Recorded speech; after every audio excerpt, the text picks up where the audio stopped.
Good evening, everyone, and welcome to our virtual panel, Why Our Faith Community Supports a Green Amendment in Delaware. My name is Sara Russell, and I'm a member of the Unitarian Universalists of Central Delaware. Our other panelists this evening are Delaware State Representative Madinah Wilson-Anton. She's from the 26th District. Maya Van Rossum, founder of the Green Amendment Movement and Delaware Riverkeepers, and Donna Hitchner, the executive director of Methodist Action Program. As each panelist presents, please post any questions you have in the chat box. There will be a question and answer period after the four panelists speak. Representative Wilson-Anton, our legislative champion for the Delaware Green Amendment, is our first presenter. Thank you so much, Sara. And thank you all for inviting me and for joining us this evening. My name is Madinah Wilson-Anton, and I'm joining you live from the 26th District here in the Newark Bay area of Delaware. In 2020, I was elected as the first Muslim in our state's General Assembly.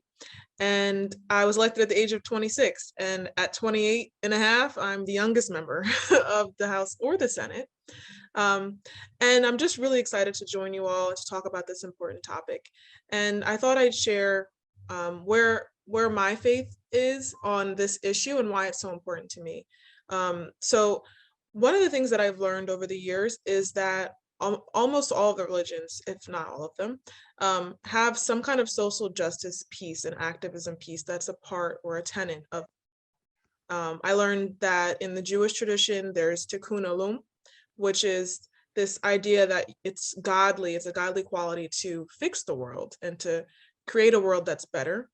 And the Christian tradition has very similar teachings, and I'm most familiar with the Islamic traditions and teachings, which I'll share with you.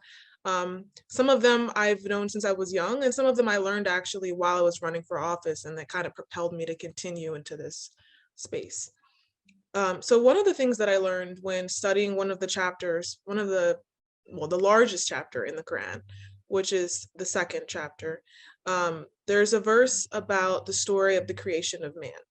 And, we learned about Adam being the first man. And in this part of the chapter, in this passage, God is telling the angels that he's going to create humans and he's going to put them on the earth as authorities or as stewards. And the angels ask why. And they're thinking about how humans create violence and bloodshed and all of these things. And they're questioning, knowing that there is a reason, right, that they don't understand. And God says, I know what you know not.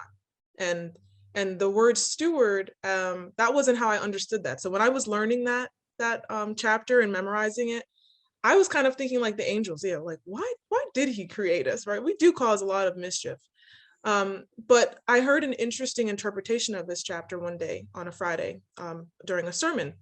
And it was actually used as a way to explain why environmentalism is an important tenet of our religion. And that was kind of the first time that I listened to that chapter in that way. And it made sense, right? And when you think about humans as stewards, I think it's really important that we talk about the Green Amendment. And we'll get to that, I'm sure, and Maya's really great at explaining it. But that's just one of the things, right? So when I think about my role as a human being worshiping my God, I think about that responsibility and that being one of the original purposes of our creation. Another thing that I would just share is we're in the holy month of Ramadan. And so for folks who aren't familiar, Ramadan is a holy month in our religion where we abstain from drinking and from eating during the day. And it's not, the original purpose of this is not to do, like a lot of folks will say, oh, well, you're abstaining so that you can think about those who maybe don't have food or don't have water. Really, we're supposed to be doing this so that we can become closer to God and we can reflect more. But of course, when you are abstaining from things like this, it does create this consciousness of folks who are abstaining without it being a choice for them. And when we think about environmentalism and Ramadan, I think it's really important that we think about people who are abstaining from, say, drinking water because their water is polluted. And we know that, water, clean water, foods, all of these things are talked about in the Quran, as in our holy book, as blessings from God, and things that therefore we're meant to be stewards of, not things that we're supposed to be polluting. And even in the Islamic teachings, we have in times of war, we actually have rules against burning trees, burning crops, right? Things that were done as practices to win wars and battles that we're taught are not godly acts, even in those extreme circumstances, because we're meant to be stewards, we're meant to respect the creation of God, to protect it. There are even stories of, people who were not so pious in their behavior, but who were given the gift of heaven because of one act of kindness and conscientiousness to a living creature, like a dog that was panting of thirst. So all of these things, I think, over the years, I've learned more about how the religion of Islam connects to environmentalism. And the Green Amendment, which we'll talk about a lot this evening, would add language to the Delaware Bill of Rights that ensures all Delawareans have that right to clean water, clean air, and a clean environment, and that the state is acting as that steward, right? And so as a Muslim, I think it's important and it's my duty to try to bring about a world like that, where everyone has a right to those things. And when that right is impeded upon, that we step in and we right that wrong and bring some justice to the situation. So I'm really excited to be joining you all this evening and to be working with folks like Maya, Maria, Carrie on this movement in Delaware, and also to hear from folks who've joined us this evening about how their religious faith and their traditions have inspired them to get involved in this movement and how we can all work together. So thank you so much for inviting me and for joining us this evening. Thank you, Representative Wilson-Anton. Next, we're going to hear from Maya, who's going to give us an overview of what the Green Amendment's all about. That was really very beautiful, Representative Wilson-Anton, and what a beautiful vision for how and why we're gathering tonight, and why it really is so important for us to take on this charge and this opportunity of advancing a constitutional Green Amendment that will respect and give us all a better opportunity to respect and protect the earth for the benefit of ourselves, for others, and for nature. So thank you for that. I love that framing. My job here tonight was to be more of the functional, talking about what is a constitutional Green Amendment? What does it mean and how would it change things in the state of Delaware? So first off, as Sara said, I have a couple of hats. I am here both as the founder of the National Green Amendments for the Generations movement, the person who defined what it actually means to have a constitutional Green Amendment. But I've also had for the last 29 years the honor of serving as the Delaware Riverkeeper and leader of the Delaware Riverkeeper Network, and working in the 4 states of the Delaware River watershed, including in the state of Delaware, to give the Delaware River a voice in our human world and make sure the entire watershed is protected for the benefit of all people. These are clearly complementary actions and activities, one feeding the other. But I take this obligation of protecting the earth for the benefit of all people very seriously, whether it's as the Delaware Riverkeeper or founder of Green Amendments for the Generations. I think, though, to me, the most important thing that I want you to know about me is the fact that I have been, for the last 29 years, been doing environmental advocacy. I am an environmental attorney. And this vision of having a national Green Amendments movement and Green Amendments in every state across our nation, including here in the state of Delaware, is an outgrowth of that 29 years of environmental advocacy and litigation, and seeing how fundamentally our current system of laws in Delaware and beyond is failing us when it comes to environmental protection. Now, but one thing before I jump into it, I want you to know, right, that this is not a movement here in the state of Delaware that's being advanced by one organization. This is being advanced by a collective of organizations who are dedicated to environmental protection, to environmental justice, and ensuring that we're all protected. And I'm really honored to be part of this powerful and growing coalition of organizations, as well as working with Representative Wilson-Anton. So, why do we need a new path for environmental protection here in the state of Delaware? Many people will say, how, frankly, when we look at the state of law in Delaware and beyond, we have thousands and thousands of environmental protection laws, right? We have laws, policies, programs, regulations, agencies, all kinds of mechanisms that are supposed to be focused on advancing environmental protection and environmental justice here in the state of Delaware. So why is it that we need a new pathway for environmental protection? And how, frankly, is it even possible that there's space for a new pathway? How is it possible that there's a space for something new when we look at this collective system of laws and governance? Well, there is definitely space for something new, and definitely something new is needed, because unfortunately, the way this system of laws is written here in Delaware and beyond, the way it is implemented, it is a system of laws, it is a system of governance that is focused on accepting environmental pollution and degradation as a foregone conclusion, something to be reviewed, permitted, and managed. Our system of laws here in the state of Delaware is not focused on prevention of pollution and degradation first. And unfortunately, in addition, there are a lot of gaps in the law. There are a lot of things that are not, in fact, addressed in this system of laws, in this system of regulations. To the extent that we do have good laws on the books that have advanced some meaningful protections, inevitably, at one point or another, there's poor implementation, whether it's intentional or unintentional because of a lack of political will or a lack of funding. I don't really care. The fact is, too often there is poor implementation of these laws. And inevitably, at one point or another, somebody gets into political office that doesn't believe in the power and importance of environmental protection and works to roll back even the laws that we do have on the books. And built into this system of laws and governance is environmental racism, with communities of color, indigenous communities, immigrant communities, low-income communities being consistently targeted for highly polluting industrial operations and environmentally degrading activities that harms every aspect of their lives from before they're born well into their adulthood. And so as a result, we have people across the state in Delaware who are drinking contaminated water, breathing contaminated air, who are forced to live next to toxic sites.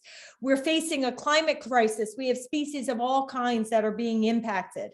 And so we can see, whether we talk about how the law works or we talk about what is actually happening on the ground here in Delaware, we can see that something is missing from this system of environmental protection. Something fundamentally important is missing that is allowing all of this degradation and devastation to continue. And I'm here to suggest to you, and our collective is here to suggest to you, that a very important something missing is the fact that we do not recognize and protect the rights of all people to clean water, clean air, a stable climate, and healthy environments in the same most powerful way that we recognize and protect other fundamental rights we hold dear. Things like the right to free speech, freedom of religion, private property rights, the right to bear arms. These things all get higher legal recognition and protection than the rights of people to a clean, safe, and healthy environment. And that is because they are recognized and protected in the Bill of Rights section of our state constitution and our federal constitution, but the rights to a clean and healthy environment are not. But we all know in our hearts, in our minds, right? We know that pure water, clean air, a stable climate, and healthy environments, these are fundamental human rights that are worthy of highest recognition and protection in our laws. And that means recognition and protection in the Bill of Rights section of our state and federal constitutions. And if we want to secure this protection, we need to, as a collective, as a community here in the state of Delaware, we need to rise up together and to demand and defend our rights to a clean and healthy environment. And the best way that we can do that is to rise up together and demand, secure, and then defend our rights to a clean and healthy environment through the passage of a constitutional green amendment. Now, if you want to have a constitutional green amendment that raises up environmental rights to this highest level, not just any language will do. A green amendment is not just language about the environment in the Constitution. There are critical elements to meeting the definition of a green amendment, so we actually get this highest protection. Amongst the elements, you've heard me say it several times, it is really the most important and non-negotiable. The rights to a clean and healthy environment have to be placed in the Bill of Rights section of the Constitution.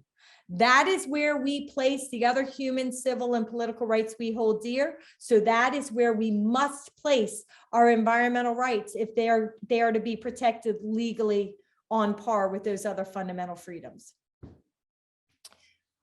We need to make clear that we are talking about the rights of all the people of the state. We need to be clear that we are talking about the life-sustaining and essential elements of the environment. Things like clean water, healthy air, healthy soils, healthy ecosystems, a stable climate, and healthy environments. We want to add the kinds of qualities of the environment that are essential to us here in the state of Delaware, that we also are protecting the natural, the cultural, the human health, the scenic qualities of the environment, that these are amongst the essential rights and benefits of a clean and healthy environment that we are intending to protect with our constitutional green amendment. We want to be clear that we are protecting the rights of present, but also future generations, and that these are rights that must be protected by all government officials at every level of government here in the state of Delaware. Now, right now, there are already three, but only 3 states that have this highest constitutional protection: Pennsylvania, Montana, and New York. And in fact, New York only joined our Green Amendment family just a few short months ago in November of 2021, proving that this is very doable. We can accomplish it. In fact, it passed with 70% of the vote, and it had bipartisan support in the legislature. Now, if we get a green amendment in Delaware, how is it going to change things? What will it mean? And I'm just going to talk broad strokes. But it really does mean that our environmental rights are given the same highest protection as those other fundamental rights.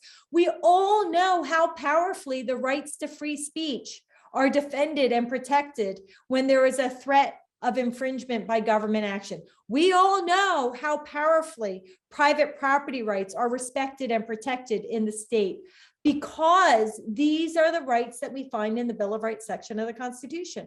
Well, by adding environmental rights to the Bill of Rights section of the Constitution in the way we are proposing to do here in Delaware, we will ensure that that same most powerful protection, legal constitutional protection, now doesn't just protect property rights and speech rights, but also protects environmental rights.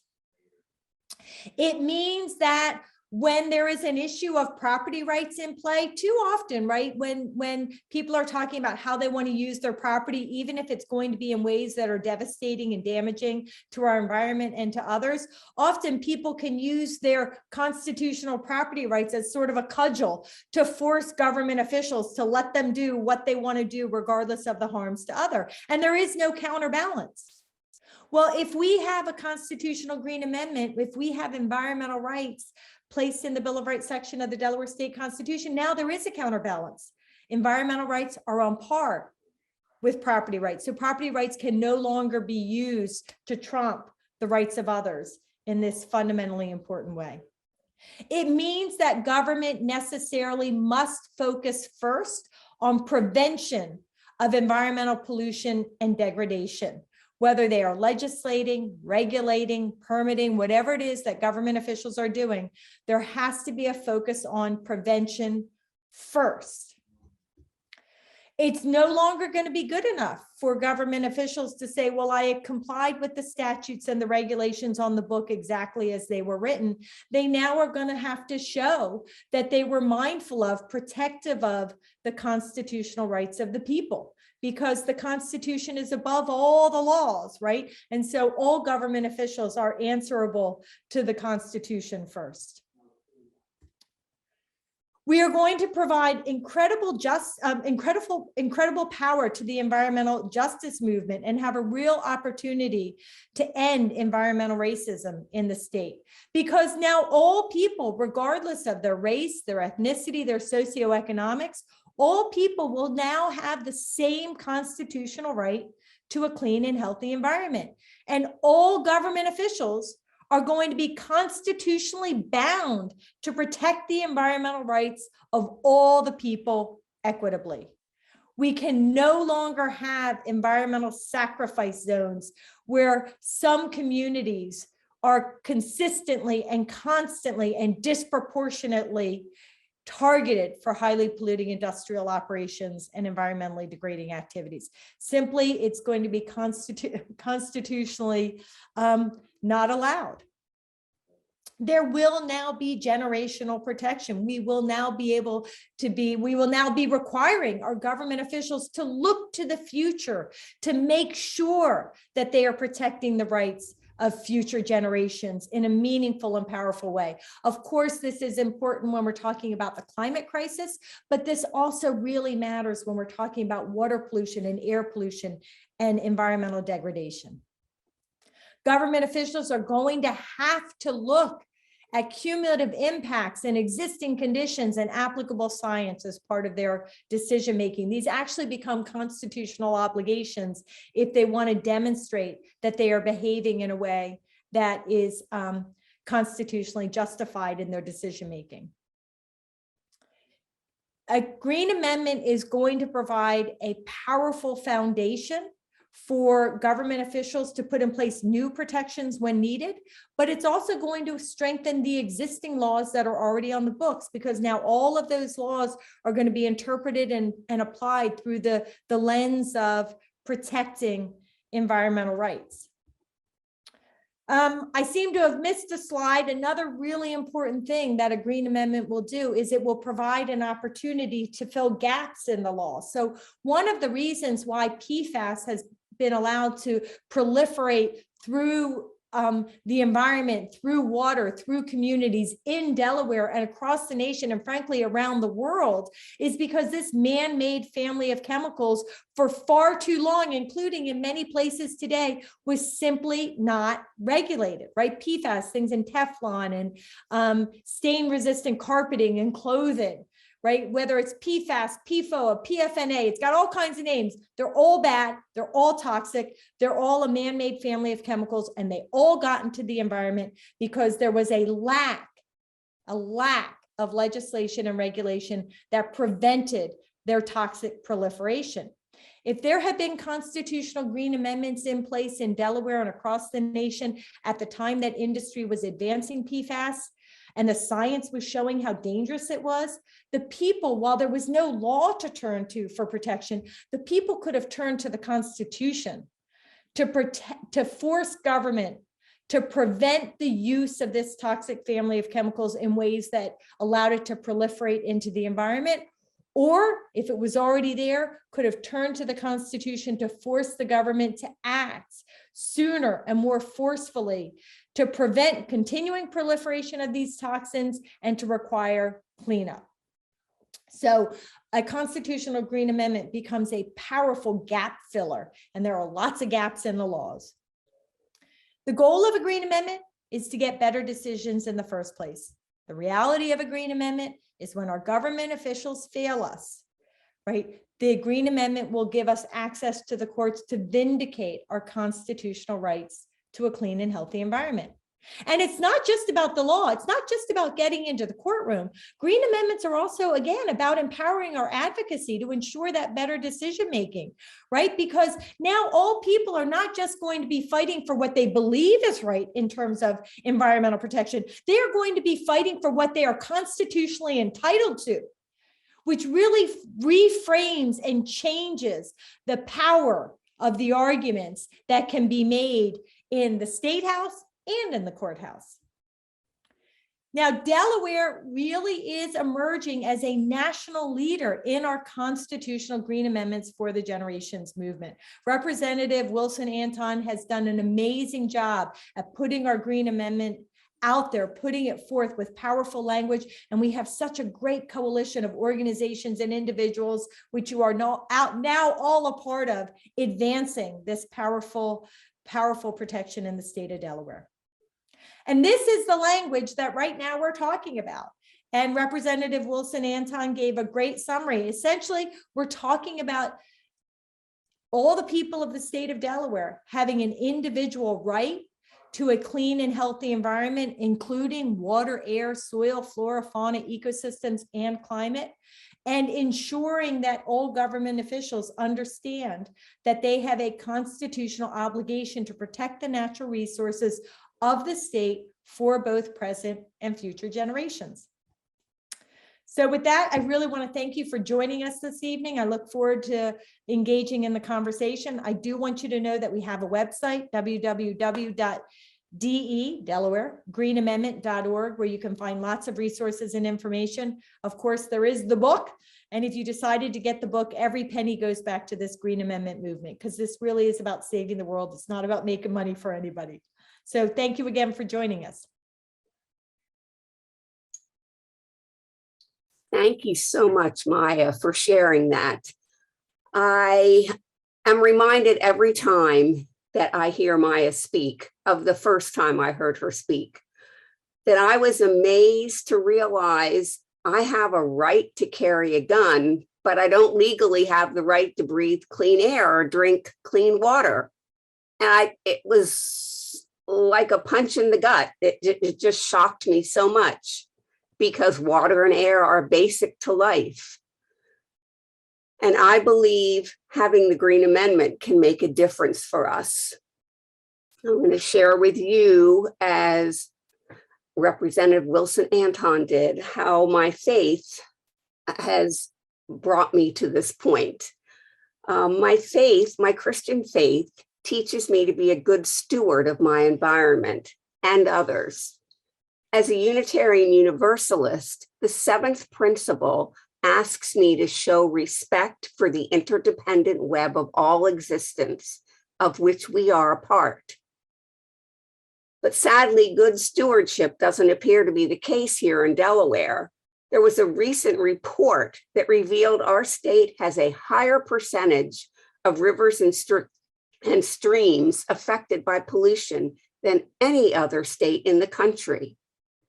Our waterways are too polluted to meet standards for swimming, recreation, aquatic life, and drinking.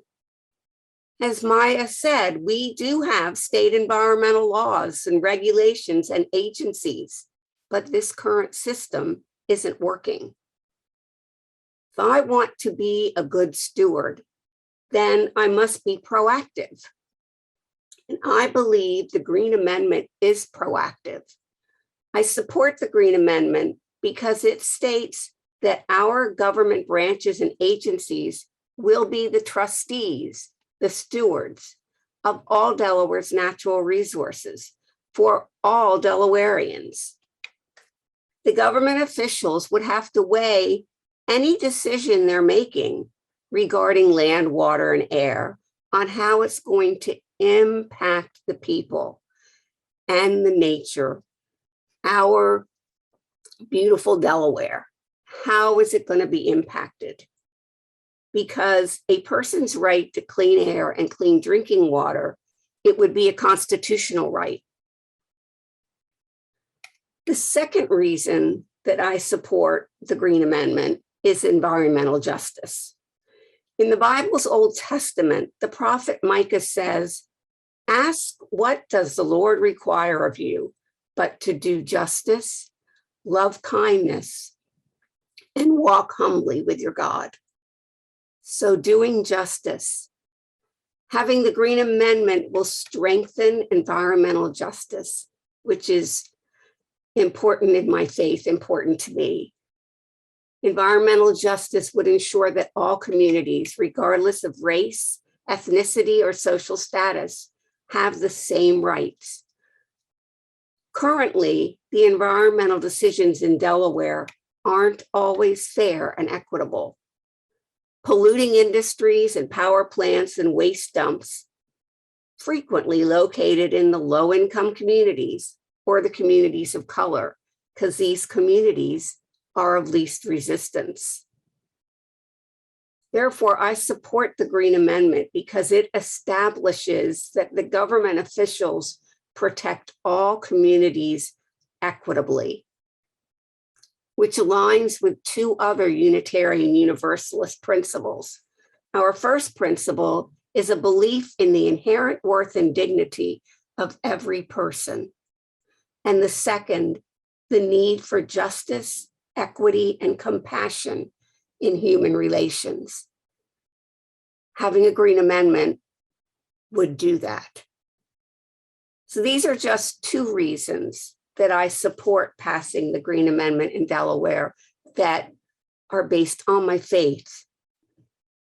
I thank you for attending this evening to learn about Delaware's Green Amendment movement, and I hope that you'll join us.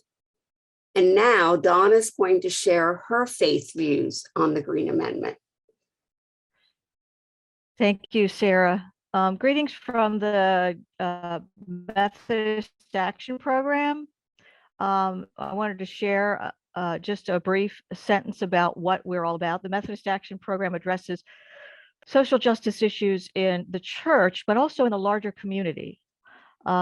One of our main focuses is environmental justice and combating climate change. And I'm proud to say that the board just voted to partner with the Mid-Atlantic Justice Coalition and support the Green Amendment as going forward. Maybe I'm telling my age, but I remember the first Earth Day, which is 52 years ago tomorrow. As a naive young person, I saw care of the earth as a no-brainer, something that you would certainly, anybody would see the need for. Unfortunately, I did not foresee the wicked potential, political and corporate greed that would make it very difficult for even the smallest baby steps towards earth care if it negatively impacted corporate profit. The phrase of the 1970s was, people start pollution, people can stop it. Well, now we know that that was just an attempt to distract the population from industrial pollution and toxic non-recyclable products produced by bottom line oriented businesses. Here we are 50 years later, still fighting the same fight and hoping we have enough time. Here in Newcastle County, just recently, I've learned about an effort to expand the Port of Wilmington, which will impact, of course, the neighborhoods in that area and perhaps create more sacrifice zones.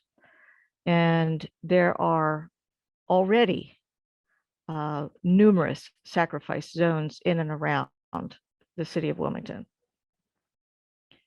The United Methodist Church Social Principles, which are found in our books of discipline and resolution, are not silent on this issue. In fact, they have a lot to say. And so I'm going to read a summary of the social principles about the natural world from the United Methodist Social Principles. All creation is the Lord's, and we are responsible for the ways in which we use and abuse it. Water, air, soil, minerals, energy resources, plants, animal life, and space are to be valued and conserved because they are God's creation, and not solely because they are useful to human beings. God has granted us stewardship of creation. We should meet these stewardship duties through acts of loving care and respect. Economic, social, and technical developments have increased our human numbers and lengthened and enriched our lives. However, these developments have led to regional defoliation, dramatic extinction of species, massive human suffering, overpopulation, and misuse of overconsumption of natural and non-renewable resources, particularly by industrialized societies. This continued course of action jeopardizes the natural heritage that God has entrusted to all generations.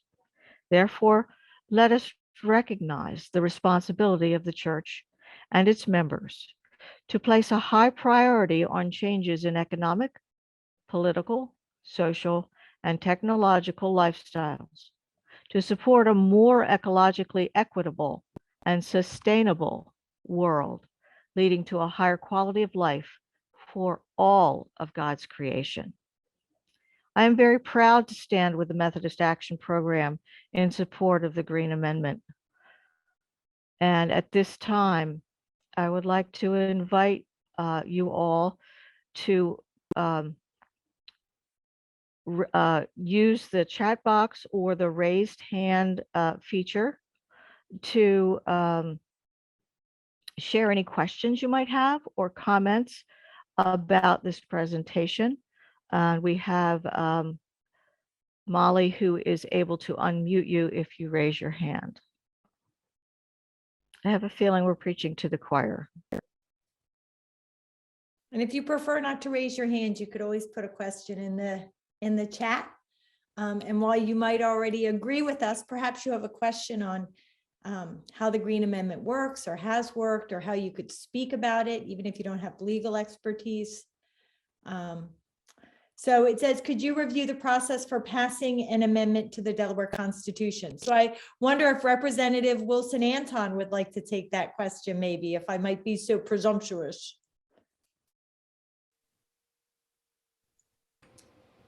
She had to jump off early, I believe. Is she? So- Oh, I still see her. I still see her in there. Okay, so I'm happy to take that on unless somebody else would like to. Okay, so I have to admit, I forgot to do a double check on the number. So I'm going to admit that. I'll look it up and I'll put it in the chat in a minute. But the way the constitutional amendment process is going to work is that there is going to be a proposal before the legislature.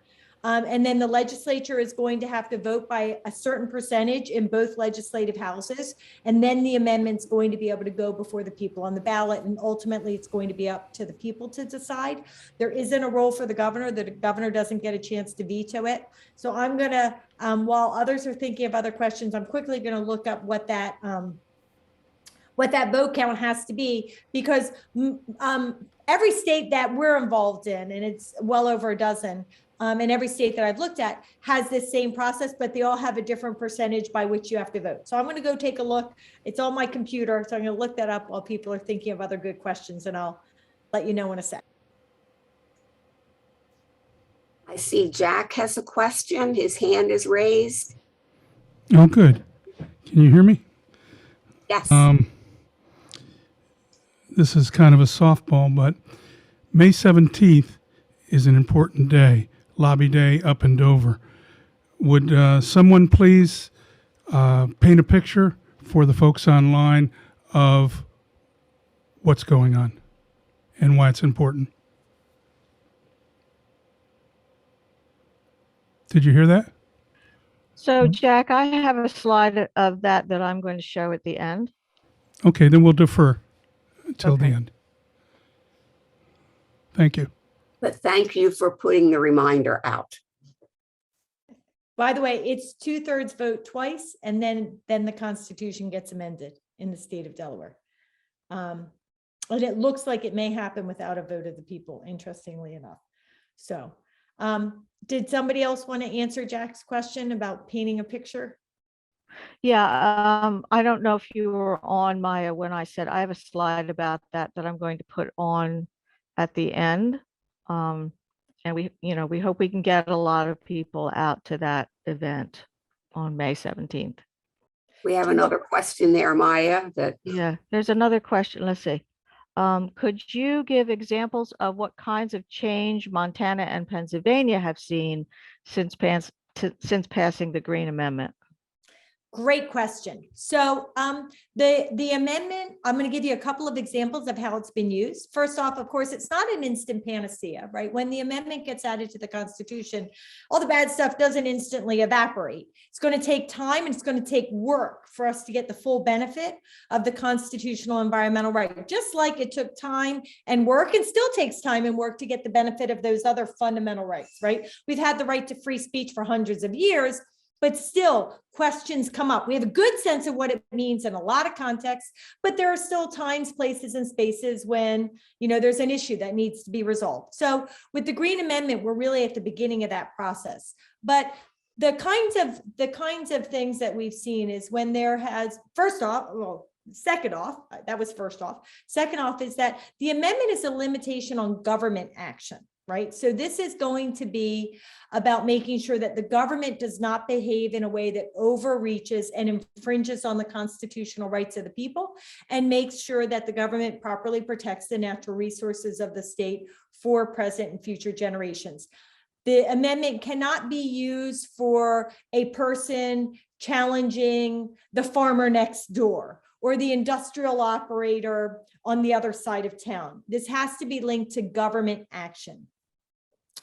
The way we have seen it used, some really quick examples, is in the Commonwealth of Pennsylvania, when the Pennsylvania legislature passed an excruciatingly pro-fracking law that would have taken the fracking industry and allowed it to expand exponentially by putting in place automatic waivers from environmental protection standards, preempting local zoning authority when it came to fracking operations, and local town councils being able to limit fracking operations to where other industrial operations happen in the town. Instead, they had to be allowed to be located in the heart of residential communities, by homes and hospitals and playgrounds and schools.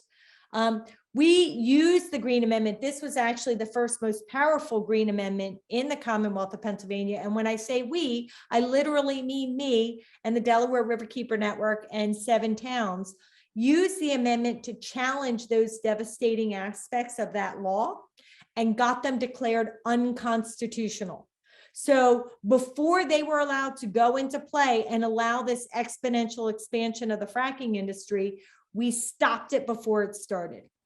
The Green Amendment has been used in Montana, 2 entirely separate situations, same industry, but like decades apart, where permitting was given to an industrial gold mining operation that would have had devastating consequences for a river in one context, and in another context, very remote ecosystems just outside of Yellowstone National Park. And because the government failed to consider the fully and fairly consider the environmental ramifications of the impact and the effect on environmental rights, those permits were actually voided out by the courts and had to be pulled back.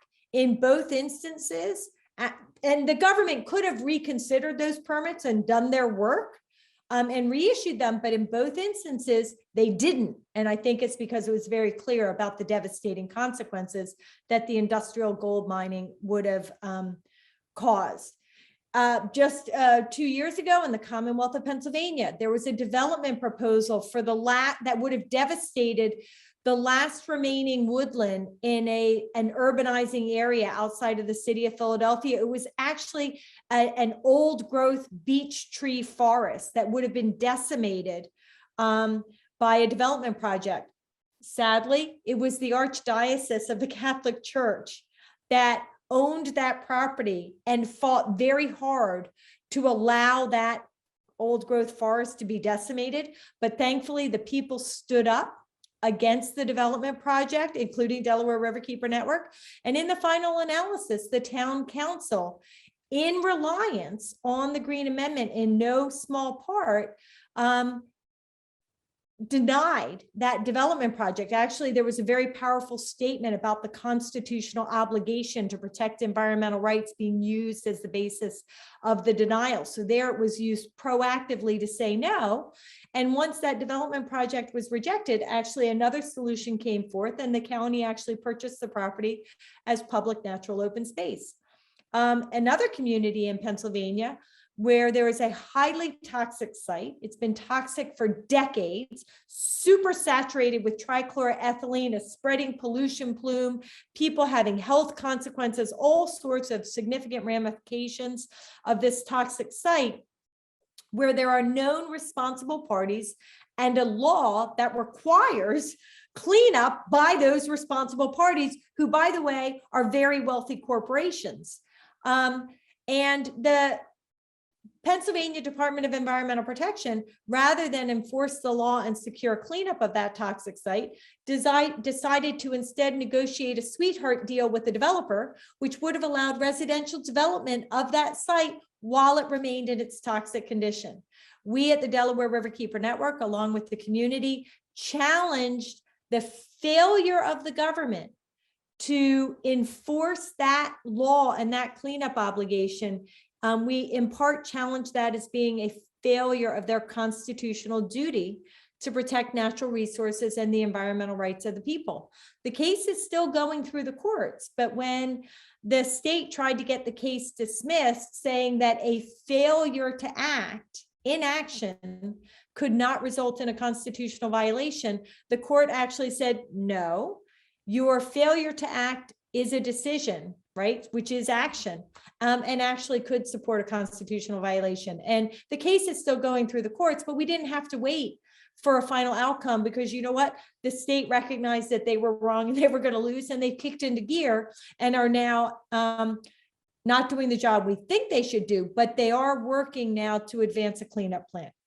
Just a few examples of different ways where people and government officials have relied on the Green Amendment for critical protections.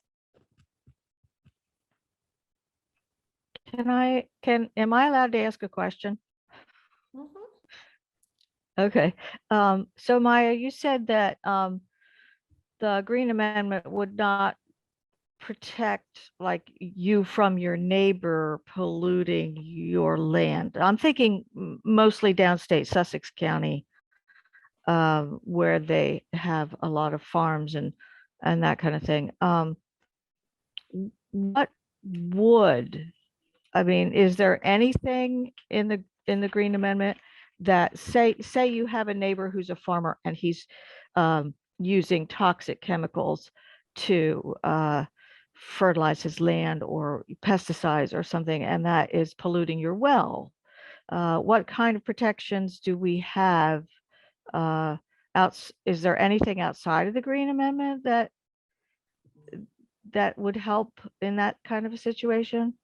Yeah. So first off, I'm letting people know I'm putting in the chat a link to actually a fact sheet that we have on our website, which is about the constitutional amendment process. And it is 2/3 of each of the legislative houses twice, and then the Constitution gets amended. So just want to close the loop on that question.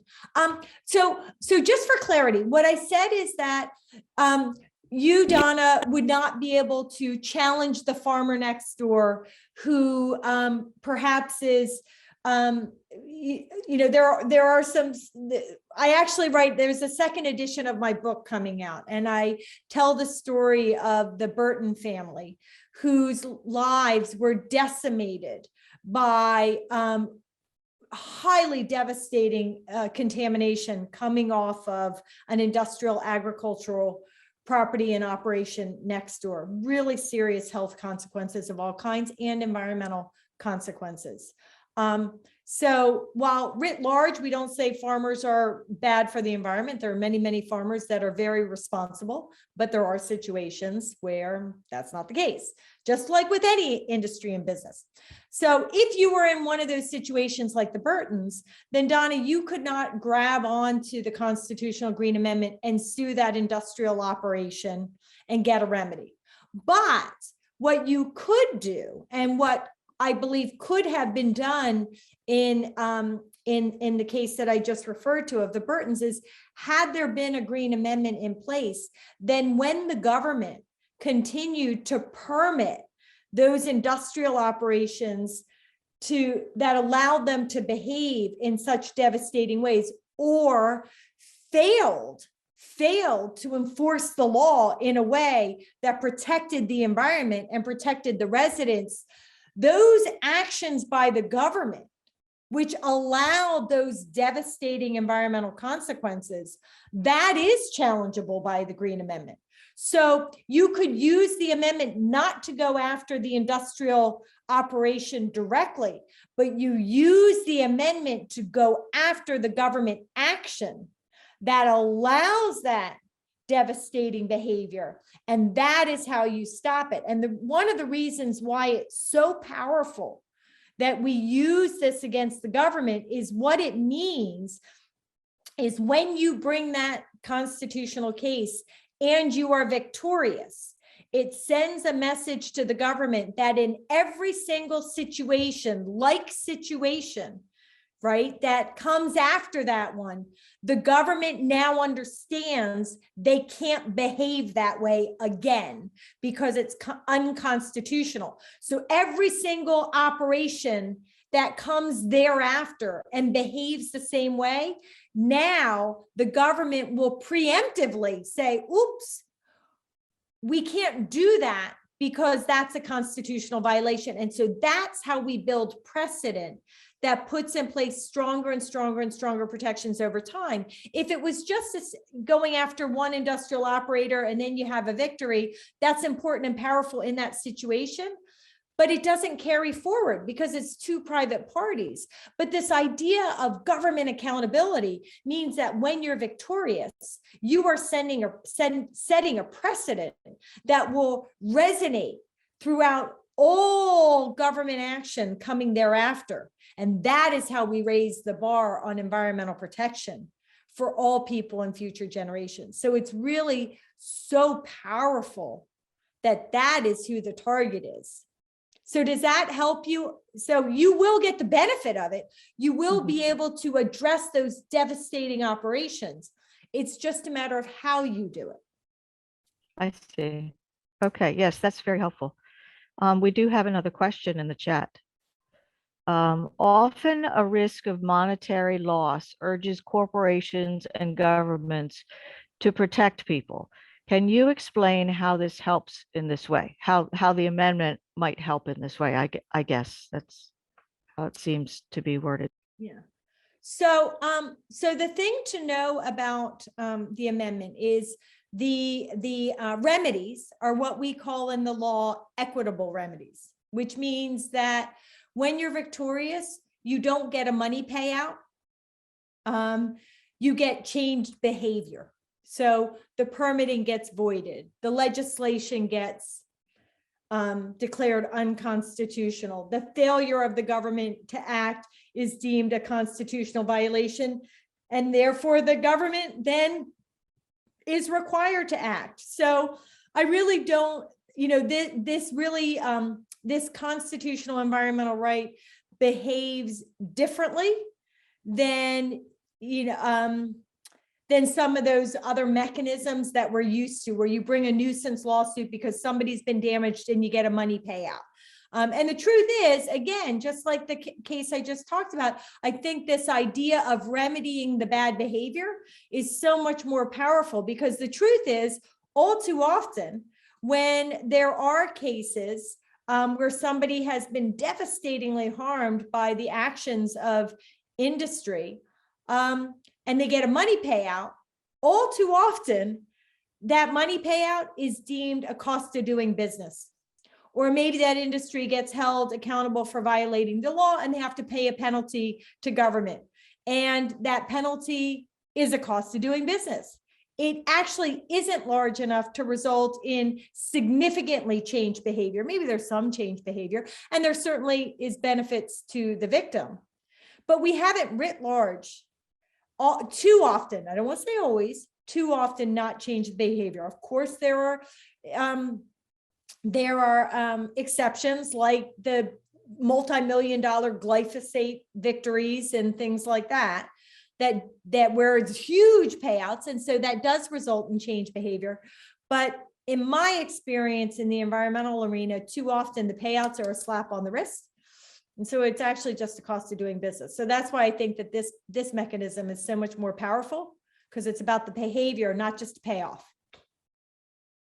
But the victims can use those other mechanisms to get money damages in addition, right? So they can still follow those other pathways to get made. I mean, they won't ever get made whole, but to get that money remedy for how they've been harmed, to try to put their lives back together. And then they can use the Constitution to get the bigger community remedy that will benefit them and all future generations every time there's another similar situation that comes forth before the government. Right, but we're talking about constitutional law as opposed to civil law. Correct. I guess. Okay. So at this point, I need to show a couple of slides that will help if people have come away with a sense that, oh yeah, we really need to do this. I have some slides about how people can get involved. So I'm going to share my screen at this point. Okay, so here we have a screen about how you can volunteer within the Green Amendment movement. We need help with things like stuffing envelopes and filling out addresses for mailers, door-to-door campaigns, driving participants to Legislative Hall. And of course, there are other things that are not listed here, but in order to have a dialogue about these things, you can contact de@midatlanticjustice.org. There's also a phone number and a site information. I'll give you a minute to write those down. And this is something that John had mentioned earlier, and I said I had a slide ready for at the end here. On May 17th, there will be a Green Amendment rally and lobby day at Legislative Hall, 1 p.m., Legislative Hall in Dover. You see the address there, 411 Legislative Avenue. So the rally, I'm assuming, weather permitting, will be outside. And then there's lobbying with our representatives and senators that will follow, where we would be meeting with the specific representatives inside either their offices or, as I remember, there's a hall or two that they use for that. And again, it looks like the same information if you want to sign up for that. We hope that you will share this information with your neighbors who may also be interested in attending. Maybe you can get a group together from your neighborhood to go down and carpool on May 17th. I believe it's a Tuesday. Not 100% sure, but a Tuesday at 1 p.m. at Legislative Hall. All righty. Thank you all for coming this evening. And thank you to our presenters as well for being here. And just hope that you found this informative. And if you have more questions, there's the website that was put in the chat, Delaware's amendments, or the Green Amendment for Delaware. And there are the website that Donna just shared. There will be 2 more panels next Thursday evening. One will have a Spanish interpreter, and the other is directed towards some issues in Sussex County. So again, thank you all for your time, giving up your time this evening to join us. And good night.